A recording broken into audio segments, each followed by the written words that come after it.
This football player thought she was in the UFC octagon and went so far as to be dubbed the most player in the world.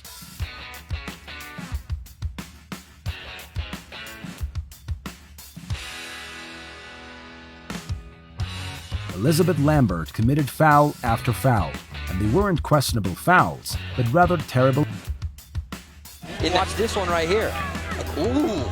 I mean, that is a straight red right there. It seemed like the player wanted every opponent she came across. And not allowed some of the extracurricular stuff that's gone on affect them. You can see that at the very end right here. She did. But, you know, I said moments ago that the tap challenge on Carly Payne was not a... It's actually the challenge coming in, but look at the follow-up with the right hand right there. Incredibly enough, the referee did not penalize her, which led Elizabeth to several players.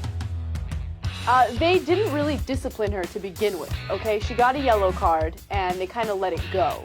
However, videos of her these other players was put up on YouTube, and the video went viral. It got 10 million hits.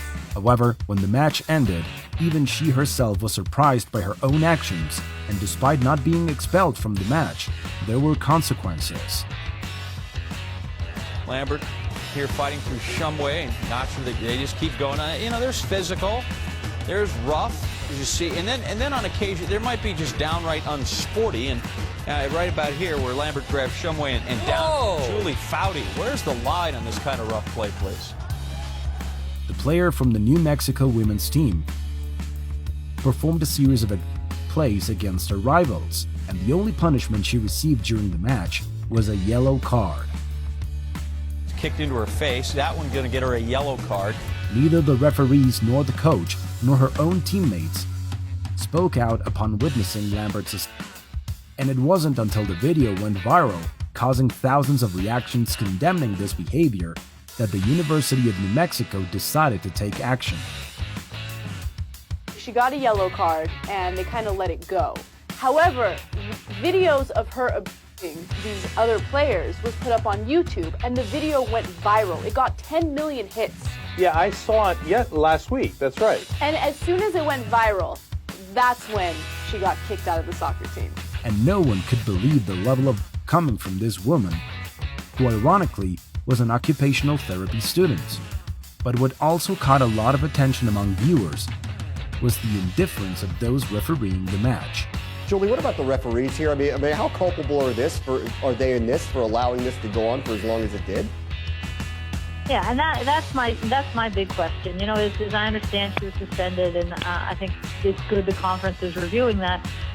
But you know, that shouldn't be allowed to go on like that. I mean, those are some fouls that, you know, there's punching and there's and you know, some of it's off the ball, some of it wasn't, where the referee should be able to see it. When it's not off the ball, it's obviously harder to see. But when it's stuff that's happening right in the middle of the play, that should be called earlier, and she should be pulled aside and talked to earlier or red carded. Elizabeth was expelled from the university football team, and the university also decided to punish her and suspend her indefinitely.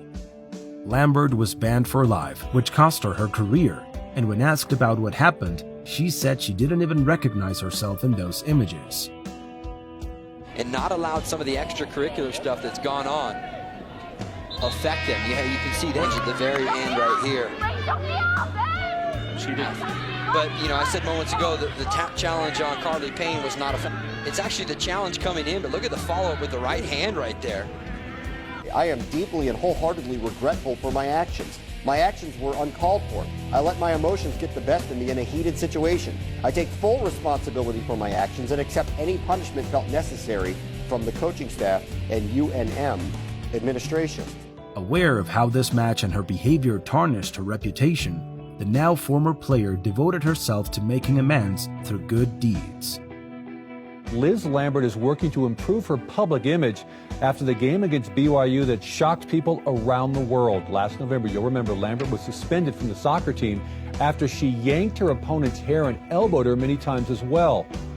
Since her absence, Lambert has been participating in community service. Well, it's always been like in my life. Like I said, my family's done it before, I've done it before, and I think it's a good cause. And I have hair to give to children that, you know, don't have the availability to it. Lambert stated that she felt quite regretful and tried to clear her name through charity work, as she longed to play again someday. Today, Elizabeth has become a coach and teacher and devotes herself to guiding both children and colleagues. However, her brutal assault in 2009 in several matches she played with her team at the University of New Mexico marked her for life, being dubbed the most violent player in the world.